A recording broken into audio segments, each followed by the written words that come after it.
அனைவருக்கும் வணக்கம். இன்று நாம் காண இருக்கின்ற திருத்தலமானது திருத்தணி முருகன் கோவில்.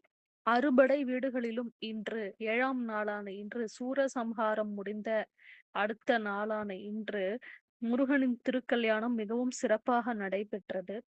இந்த திருக்கல்யாணத்தை காண்பவர்கள், திருமணமாகாதவர்கள் நம் தெய்வ திருமணங்களை பார்த்தாலே போதும் அவர்களுக்கு விரைவாக திருமணம் கைகூடும் என்பது நம்பிக்கையாக உள்ளது. குறிப்பாக தெய்வ திருமணங்களை பார்த்தால் நமது திருமண வாழ்க்கையில் உள்ள தடைகள் விலகும் என்பது ஐதீகமாக கருதப்படுகிறது.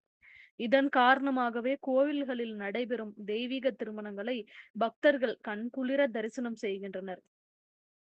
சூரசம்ஹாரம் முடிந்த மறுநாள் 7வது நாள் அனைத்து முருகப்பெருமான் ஆலயங்களிலும் முருகன் தெய்வானை திருமண வைபவம் நடைபெறும். கந்தசஷ்டி விழா சூரசம்ஹாரத்தோடு முடிந்து விடுவதில்லை.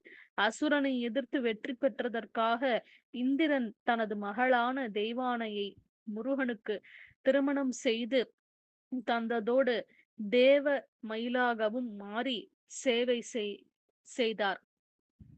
கடந்த 6 நாட்களாக நடைபெற்று வந்த கந்தசஷ்டி விரதத்தின் தொடர்ச்சியாக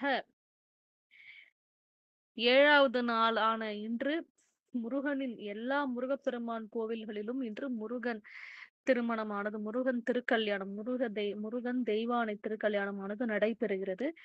ஆகவே அனைவரும் சென்று இறைவனின் திருமணத்தை கண்டு மனம் மகிழுங்கள். நன்றி.